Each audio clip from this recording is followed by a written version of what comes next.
할렐루야, 살아가는 대강의 가족 여러분, 오늘 하루도 하나님의 말씀과 동행하는 삶이 되길 소망합니다. 오늘 함께 나눌 하나님의 말씀은 사도행전 8장 14절에서 16절 말씀입니다. 예루살렘에 있는 사도들이 사마리아도 하나님의 말씀을 받았다함을 듣고 베드로와 요한을 보내매 그들이 내려가서 그들을 위하여 성령 받기를 기도하니 이는 아직 한 사람에게도 성령 내리신 일이 없고 오직 주 예수의 이름으로 세례만 받을 뿐이더라. 아멘. 한결같고 변하지 않아야 좋은 것이 있습니다. 믿음, 소망, 사랑 이런 것은 언제나 변함이 없어야 가치가 있습니다. 그러나 변해야 좋은 것도 있습니다. 아니 반드시 변하지 않으면 안 되는, 그래서 꼭 변화시켜야만 되는 것도 있습니다. 사람의 삶에 불편한 요소, 신앙에 관한 적합하지 않은 태도나 모습은 변화시키지 않으면 안 됩니다. 오늘 짧은 말씀이지만 이 속에는 놀라운 변화에 대한 사건이 들어 있습니다. 그것을 이름하여 불신에서 신앙으로의 변화, 그리고 미숙에서 성숙으로의 변화라고 할 수가 있습니다. 첫째는 불신에서 신앙으로 변화된 모습입니다. 이 변화는 사마리아 사람들에게서 나타난 변화입니다. 사마리아의 복음에 대해 어떤 태도를 보였다고 구체적으로 기록한 부분은 성경에 없습니다. 다만 요한복음 4장 39절 이하에 보면 예수님께서 수가라는 동네에 들어가서 만난 한 여인으로 인하여 그 동네에 국한해서 믿는 사람들이 많았다고 하는 기록이 전부일 뿐입니다.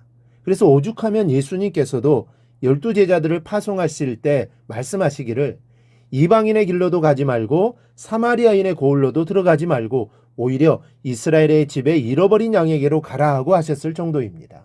그런데 그로부터 정확히 얼마의 세월이 흘렀는지는 모르겠지만 복음에 대해서 예수님조차 사마리아를 포기했을 정도였던 그들이 이제 예수님을 영접하고 믿으며 세례를 받기까지 했다는 것입니다. 이와 같이 복음이 들어가지 못할 곳은 없습니다. 우리나라를 봐도 그 사실은 증명됩니다. 복음이 전래되던 초창기에 유교가 창궐하던 우리나라도 얼마나 복음을 받지 않기 위해 안간힘을 쓰고 믿는 성도를 핍박했습니까? 소위 진산사건이라고 해서 윤지충이라는 사람이 북경에서 예수를 영접하고 돌아와 1791년 어머니가 별세하자 모든 예의 범죄를 다하여 장례를 지냈으나 신앙 때문에 위패는 모시지 않았습니다.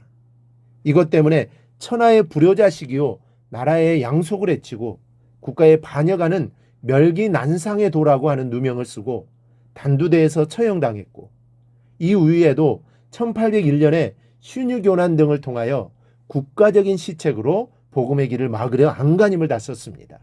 그 이후 조선 말기 일제강점기 때 예수 믿는 사람들을 얼마나 핍박했는지 모릅니다. 그러나 오늘날 어떻습니까? 복음이 막히고 말았습니까? 복음이 전해지는 것이 불가능한 곳은 없습니다. 장벽은 무너지고 마련이고 마음은 녹아지기에 마련입니다. 오늘 사마리아를 보고 우리의 과거사를 돌아보면서 이 사실을 확신하고 필립처럼 복음 전대에 앞장서는 우리 성도님들이 되시기를 바랍니다.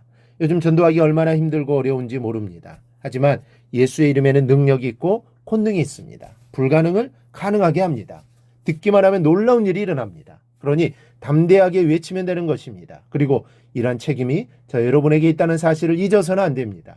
내가 있는 그곳이 어디든지 그곳은 선교 현장이고 전도 현장입니다. 이 사실을 기억하고 복음 전도에 힘쓰는 저 여러분이 되기를 바랍니다.